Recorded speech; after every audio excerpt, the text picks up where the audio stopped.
Wow. But they don't let him into Canada. They only, they get to Alaska with his trucks. We have that on camera now. Hello, everyone, and welcome back to the Pine Tree Live pregame show. I'm Brett Conway, and I'm here with head football coach and assistant athletic director Kerry Lane. Well, Kerry went into Nacogdoches last week, came away with a victory. But from a coaching standpoint, how would you describe that win? It was a gritty road win.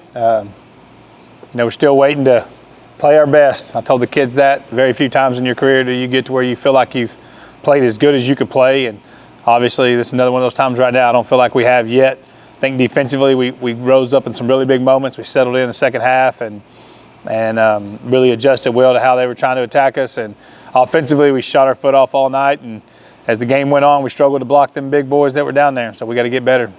Well, you mentioned, the playing up to your potential. You came out at the beginning of the game, opened up with a running play. Ethan Morgan goes up the middle, but then you come right back and you go long to Lucas Branson for a 50-plus yard gain. Design, or was that just something that y'all saw in the process? No, we wanted to see how they would play us, and we had a good idea on how we wanted to attack them. And, I think throwing the ball loosened them up a little bit early. And then late, we just went 3 and out too many times. We didn't get in a situation really where we felt like when you're backed up and they're playing coverage back there, you don't really feel great about throwing the ball, and so we didn't get that situation in the second half. It wasn't that, I think it's easy to, say, well, we need to come out and try to throw it deep again, throw it deep, because it did work a few times. But we had the situation that we wanted in those moments, and we didn't have it in the second half, and that was due to our inability to get a first down for a couple of drives. Well, he did, and Jonathan Fuller, again, also another great play, 50-yard pass plus a score on that, so he had a great night. And, of course, Lucas Branson, receiving, had a great night. And Ethan Morgan running was up around 100 yards, and a good night for him as well. Yeah, I knew Ethan would be fine, and Nana came in, did a good job as well, and Anaya Taylor, sorry. But, everybody, what's wrong with Ethan, because the Marshall game, he just had an off night. I knew he'd be fine, be steady once he got back in there. And they're big up front on defense, and they're active, and we knew they were going to be. And, and we're not big up front. We're not real big on the offensive line this year, but they're a scrappy bunch, and they're learning how to play together better every week, since it is 5 new ones from last year. And so we didn't do a good job of handling some things that they did, which I would imagine people are going to try to copy, looking forward to going to play us. So we got to get those things cleaned up. I think it all starts with that.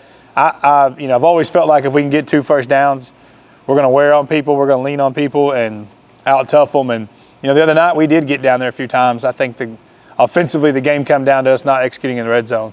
Well, we got down there close, had to settle for 3 field goals. And you're not going to win big ball games against good teams kicking field goals. Well, your offensive line, we talk about the regulars on offense because they're visible making big plays.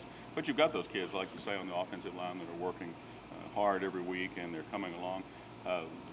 Just name them off. Let's talk about them. We don't get to talk about them too much because they're just in there doing all the work. What do you see? Yeah, so what do you like about all of them? The kids that play offensive line for us right now is Pierce Mercer, plays tackle. Bryson Phillips and Mason Petty both play guards, and Jaden Jones plays the other guard. Our center's been Brody Hodges for the most part, and Mason has played some center as well. Mason Petty has. Right tackle, it's been Jacob Hall and Jalen Attaway in there, and then Brock Reddick and Dalen Evans play tight end. They rotate in there, and it's like I said, when you replace 5 guys up there, it's tough. I think you're seeing on every level of football right now across the country, teams with consistency on the offensive line are pretty good on offense, and teams that have inconsistency are usually going to struggle. There's so many things that you prepare for, and I tell our kids all the time, outside of playing quarterback, playing offensive line is the next hardest job on the field. It's just really tough. You got different fronts you're blocking. That guy, all the D linemen in our district seem to be 270, 80 pounds and can move, and they're athletic, and they're coming, they're walking up linebackers. And the way we run the ball, people are going to give us different fronts, and they're going to try to overload us in gaps and stunt and move, and all those things change the way you block stuff. And so playing offensive line, there's a lot more to it than people understand. I love going to games, and even my son's youth football games, and everyone's favorite thing to yell is block somebody, and they have no idea how hard of a job it is to play offensive line. The physically blocking someone is the easiest thing that they do. And you got to do it over and over again for 60, 70 snaps of football. And, against a guy that doesn't want to be blocked, that's pretty big and athletic, and there's a lot of thinking involved, there's a lot of communication involved, and it takes a special kid to be an offensive lineman, that's for sure. Well, and they're coming along, and they're doing great, and wanted to get their name in there so we can talk about them. One thing on offense, when we talk about Ethan Morgan, one thing that we saw in the game that kind of went unnoticed, to close out the first half, Ethan had a reception, actually, that went for about 20, 22 yards. So a side of him that we really haven't seen much of just yet, being a good receiver as well. Yeah, we got to do a better job utilizing our backs in other ways. You know, we have it in this. It's in the system. It's in the plan. We rep it. We got to do a better job of calling things to get the ball in their hands in space. Like I said, people are going to load the box against us, and we got to find a way to help our kids out a little bit. You know, as far as getting different ways of getting good kids the ball, and I think that's what good offensive coaches do. You know, you you try to maximize where your strengths are and minimize where you're weak, and you know, try to keep the same plan, keep some consistency, but a different way of doing it. And you know, it's always minor adjustments, not big adjustments. And like I said, it'd be good. All of our backs catch the ball well. You know, Trey Brown got to play a little bit, not a lot, and he busted a pass protection. But you know, just getting those young kids in there and getting them playing, and like I said, throwing them the ball, handing them the ball inside, hand it to them outside. And you know, a lot of people see inside runs and they think it's the same play. We've got about 40 different ways to run the ball in the A gap, and so you know, it's different blocking schemes, different tags, different stuff like that. And we as a staff got to utilize that a little bit better and get the ball to our kids where they can be successful. Defensively, again, consistency is always a word I use, and they were consistent again. I know there were things that you worked on during the week. We talked about missed tackles last week. Comparatively to the Marshall game, it was fairly close, but there were improvements you see. Certainly the missed tackles, I think they cut down by half. That's something that you're always working on. Speak about the defensive team and what you brought out from the last game. Yeah, you know, I felt good about us stopping the run against those guys. I knew they were going to try to read us, and you know, they did a lot of things in the run game, a lot of things that are hard to prepare for. You know, they ran some option. They ran some counter read, some power read, you know, just some straight inside zone right at you. And they really give your kids a bunch of different looks. So I was proud of our kids for how we adjusted and how we played that game. Obviously, they're always pretty good at quarterback, and they always got a couple of receivers. And so, you know, early in the game, we probably left them alone too many times out there. And we gave up 2 passing touchdowns. And really that first drive, we gave up a couple of big plays just off of, you know, probably not helping our corners enough against really good receivers. And so we got that fixed in the second half, and we're able to pick a ball off and able to get a strip sack and create a couple turnovers and really stop the run when it mattered the most, you know. And we kind of bend but don't break, you know, which is good at the end of the day, I guess, but you'd rather not bend that much. But when the time came and it was time for us to make a play, our kids stepped up and made a play. Well, he did, and a couple of those kids, JoJo Fisher had a lot of extra numbers this week, as well as Tyler Neal had a great game. Those 2 guys on defense. Yep, they did. They played well. JoJo had that big strip stack on 4th down, which we were going to stop them anyway, but to strip it and let Tyrese scoop and, you know, flip the field a little bit for us there, that was a really big spot in the game. Tyler Neal had a big pick. We knew they wanted to keep getting the ball to their receivers. They're talented at receiver, just like Jacksonville's going to be, and so we had him playing over the top. And to be able to do that, to help, and then be able to fit the run on time is a hard thing to ask a kid to do, but that kid, he can do it. You know, you mentioned about as coaching what you do and how you keep at the kids. A lot of people don't understand the life of a coach, and a lot of people really just don't know. But your job actually starts at the end of the game. Like on Friday night, you talk to the kids, you come up and talk to us, but you're already thinking ahead about what you got to change, what you have to work on. Kind of give us an idea of what, at the end of the game, where y'all pick up and where y'all start Friday night or Saturday morning going into the week, getting ready for Monday. So like go through a weekend? Sure. Okay, so on a Friday night football game, once the game is over, let's just say it's a home game for argument's sake, we get back over here to the field house from the stadium, you know, and I really want the coaches around the kids in the locker room after a game, good, bad, or whatever. Those kids just laid it on the line for you. And so we always say as coaches, we need to be in there with them, going around, shaking their hand, telling them good job, you know, picking them up if we did lose, and just talking to them, being around them. You know, those kids just laid their guts out there for us for 3 hours. And so we do that, and we get the kids out. We take up all their stuff. Kids usually shower. They go home. Once the kids go home, that's when the work begins for us. Our junior high staff is breaking down our game, putting the input into Huddle, which is our computer-based system that we watch video on and break down video. So while the junior high staff is doing that with our game that we just played, the varsity offensive and defensive staff split up, and we go ahead and get a jump on our next opponent Friday night. And so if you look at last week, we got back from Nacogdoches while the junior high staff was inputting all the plays, the yard line, down distance, all that stuff into our Nacogdoches game. We went ahead and started jumping on Jacksonville.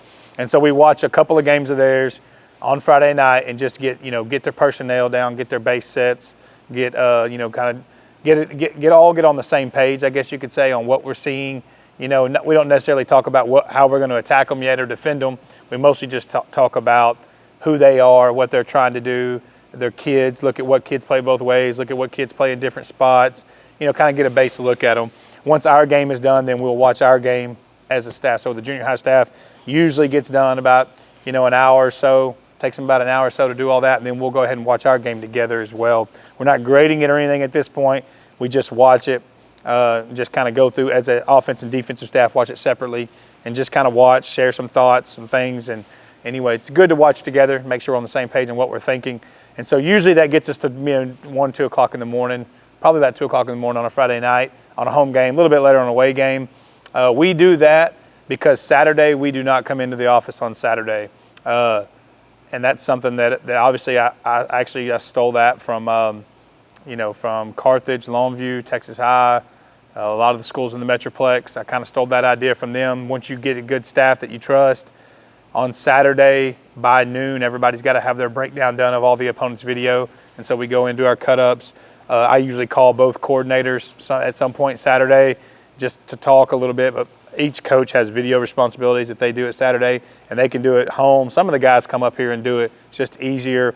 The reason I started that is we work about 90 hours a week, and so I've got 2 sons that currently are playing baseball and football almost every weekend, and most of our other coaches do too. We have a pretty young coaching staff, and I don't want a coach to miss their kid's game ever, ever, ever. In fact, our defensive coordinator, his son was playing baseball in the championship game Sunday, and I didn't know it, and we were in a staff meeting, and he was going to slip out real fast and just go talk to him after the game. And I made the point to tell him, next time you go to your kid's game, we're not going to miss our own children's games, And so we spend a lot of time late on Friday night so that Saturday coaches can be with their families. And we have a lot of responsibilities on Saturday as well. We usually talk to the coaches, do all that. Sunday, everybody goes to church, and we meet at 2 o'clock on Sunday afternoon. And then Sunday afternoon we meet, we go over our game as a staff, talk about how we're going to fix what we're going to fix. We start talking about the opponent. We do that for about an hour and a half, go through the weekly schedule, any logistics, travel, meals, all that kind of stuff we kind of go through on Sunday. And then from there, usually at about 3:30, we break up into offense and defensive staffs and start game planning and preparing practice. We eat coach's dinner about 5:30, and then usually we're there till about 9 or 10 o'clock on Sunday night. And that's a normal weekend for a football coach in Pine Tree, America. Well, and then the kids come in on Mondays. Hey, Brett. Hang on a second. Got a microphone. Which one you got? Sorry. What was that question? I was fixed to say, don't tell me I got to repeat all that again. No. Okay. It just popped off. This outtake has been brought to you by Larry Mahan of N6 Drones. If you see a drone falling out of the sky, you know the battery has gone dead. He likes to be in front of the camera. For someone that says, I look better behind the camera, that would be Larry Mahan. We're good. Where did we stop? I just answered the question, and you were fixing to ask about the kids not coming in Monday. Well, okay, coming in. That's what you say, yeah. Okay. Are we good? Yep. That break was brought to you by M6 Drones and Larry Mahan. Batteries where your drones fall out of the sky. Took that out. Okay. All right, the kids come in on Monday, so a typical day for them. They get here early, but actually your coaches are here early during the week. I think somewhere around 7:30. You're probably here before them. How do the kids go, and as far as the day goes for the kids, morning practice, afternoon practice, what's in store for them? Because they've got school in the middle of all of this as well. Yeah, they do. It's so the kids every day in Pine Tree have to be dressed and ready to go at 7:30. So most of them get here around 7, to 7:15. The coaches, that means usually need to get here about 6:30, 6:45. every coach is different. Some coaches get up here early and get a workout in. Some coaches get up here early and knock out any stuff they got to get ready for their meetings. And everybody's kind of on their own schedule. I don't set a time per se that the coaches have to be here. They just know if the kids got to be ready at 7:30, you need to be here at least and ready to go at least 30 minutes before that. And sometimes it's tough. Like I said, a lot of our coaching staff has young kids, and they got to take them to school sometimes. And sometimes I got to take my 2 boys to school. And so, life happens. I get that, and we work a lot. But I want the coaches here and ready to go, and the kids as well. So every single day, the kids are here at 7:30. We have first period football, so we don't have to cut them loose until about 8:40, 8:45 to shower and then get breakfast and go to school. And so it varies day to day what we do, but every day the kids are here ready to go at 7:30. On a Monday, we watch video and we lift weights. We watch the previous game's video, and we get on kind of the base game plan for the next opponent, and then we lift. And then Monday after school, they go to tutorials from 3:50 to 4:20. 4:30, they're dressed in their lockers. We usually have position meetings for 20 minutes, and then we go out and practice for right at an hour and a half. And so that's the same kind of schedule on Tuesday. We have a crossover practice in the morning, quick special teams, and then we come after school tutorials. We do tutorials every day, and then we don't hit the field till about 5 o'clock between tutorials and meetings, and then get on the field, do special teams, practice for an hour and a half again. And so the kids usually on Monday and Tuesday are here from 7 a.m. to 7 p.m. And I don't think most people realize the commitment that takes. I think it's probably easy to do for a week. It's really hard to do for a full season. These kids, hopefully, I tell them all the time, we're teaching them a lot more than football.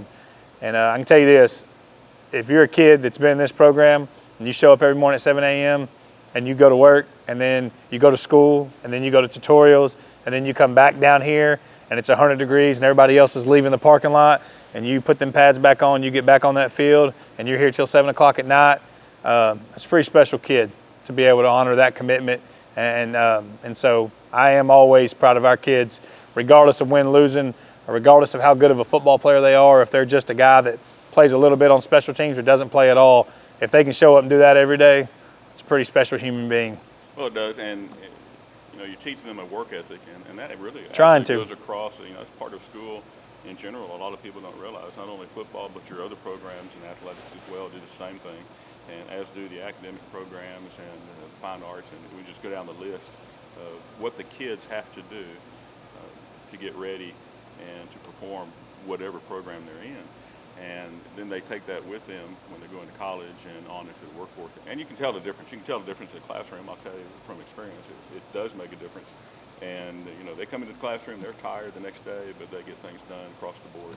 And it's great for those kids to take advantage of that and learn that. Yeah, they need to learn to work hard. I think the world's full right now, not to get on a soapbox, but the world's full of people that don't know how to work and don't want to work. And so to me, most of them aren't going to be in the NFL. I've coached 15 years, and I think I've got 2 kids that I've ever coached that are in the NFL, and they happen to be on the same team. All the rest of these kids are going to end up going out into the workforce and going and being husbands and dads. And if they can show up and just work hard when they don't feel like it and do it every day, they got a pretty good chance in this world of being successful. Exactly. All right, coming up this week and later on tonight, actually, is Jacksonville and the Indians at the Tomato Bowl in Jacksonville. And this particular game, you're going against a coach that is a friend of yours, and y'all coached together before at Gilmer. So I don't know if it's so much of a rival, at least, of who wins what, or keep track of that, but a little bit extra interest in the game. But what do you expect to see, knowing the coach and he knowing you, what do you expect to see from Jacksonville this week? I expect to see what Jacksonville's been every year we've played them. They're always really, really good at the skill positions. I think they do a good job of getting the ball to their guys on offense. They get it to several different players. They have a really special receiver, but, everybody talks about him, but I think the rest of the receivers are pretty good too. I think they're probably as deep at receiver as anybody in our district as far as just overall talent. And they got a McCown at quarterback, which means they got a kid that understands the game and knows how to play. And he extends a lot of things and keeps it alive and gets it to those kids that can run. And, I think we charted, they've got like 7 touchdowns over 50 yards or more, or something like that, which is a crazy stat through 5 games. And so they are very explosive, and so I think they're going to, a lot like last year, they're going to come out and, probably try to utilize that against us. I think the strength of our defense, you would say, would be in the box, the front 7. or front six, however you want to count it. And so I would imagine that they're going to come out and try to do like they did last year and get into a shootout a little bit. And last year we just outscored them. We didn't play very well on defense against them, and so they got to think that's going to be a good plan again, I would imagine. Defensively, they're a little different this year. Play a little different scheme. They still got the same body types that they've had out there. They're going to be the kids that stand up and play football are going to be athletic and fast, and then the kids with their hand in the ground are going to come get after you a little bit. So we're going to have to execute on offense, and a 4 down's a 4 down, and 3 down's a 3 down, and play a man zone, whatever. That stuff changes week to week, but it really doesn't change that much. It's really about us offensively. We've got to do a better job of executing, a lot better job of executing. Of course, they came off of a loss this past week to Marshall, and they had a win first, so they're 1-1 in the district as well as y'all are. But it's still early in the district, and anything can happen. Knowing the coach, as you know him, does that give you an advantage or a disadvantage knowing the coach from his standpoint? Does anything change when y'all play each other? No, I don't think. I mean, I'm trying to think. We've played them every year I've been here. I don't think we've ever done anything different because that, knowing him, and I don't think they've done anything different because they know us. I think you're going to do what your kids can do. I will say this, knowing him, I know that he's going to try to put his kids in the best situation as far as playing to their strength. I don't think that gives us an advantage because I think that's most coaches, and I know that they'll be ready special teams wise. Last year they faked a punt on us, and I would imagine they're going to try everything. You got to feel like us and them with sitting here at 1-1. It's a must win. You hate to say that early in the season, but it is. It's you don't want to get down 2 games in this district, and so I think we're going to see their very best. I think they're going to pull out all the stops and they're going to shoot every bullet they got. And knowing him, that's that's kind of the type of guy he is, and that's the type of guy I am too. I mean, we're not going to leave out of there with anything left in the tank if we can help it. So it should be an exciting game. Well, exciting, and it'll be fun. It'll be fun to watch, and we certainly hope the Pirates come out on top this week. And then next week, not to look ahead, but next week Texas High comes in. We'll be back at home at the stadium, and that'll be the hump week. Supposing we have seven teams in the district, and the hump week is kind of like Wednesday. You play 3 games, and then you've got that 4th, and you're going into that time in the district. I know you don't look at stats that much as far as standings, and I really don't like to talk about it either because the kids tend to pick up on that, and it just kind of throws them off a lot. You want them focused on the game. But Texas High coming in, and then we'll finish out the season here and there, and then finally in Hallsville, we'll play at Hallsville. But anything to look forward to that you're working on, getting ready for, say, Texas High coming in? Oh, not at all right now, no. You know the answer to that. No, it's all – we're going to have plenty to worry about with us, one. We got plenty of stuff there to worry about, and then with Jacksonville too. And so I think if we keep that perspective, we'll be fine. It's how we've done it since I've been here. We're gonna fix the Pirates first before we start trying to worry about the Indians, and then once we feel like we're cleaning up what we need to clean up, we're gonna make sure we give our kids a chance against Jacksonville as far as knowing the plan and can execute the plan. And then I won't watch a clip of Texas High until Friday night. When we get back from Jacksonville, probably 1 o'clock in the morning, we'll turn on Texas High while the junior high staff's breaking down our game against Jacksonville, and then we'll start getting our mind on them. All right. Well, it'll be an interesting week this week and a game tonight. The Pirates and the Indians live from the Tomato Bowl in Jacksonville, and we'll have that kickoff for you at 7:30. And on behalf of head coach Kerry Lane, his staff, and the players, we want to thank you for watching, and we want to thank Sheriff Peters. Let me do that again. We'll just zip right back around and do that.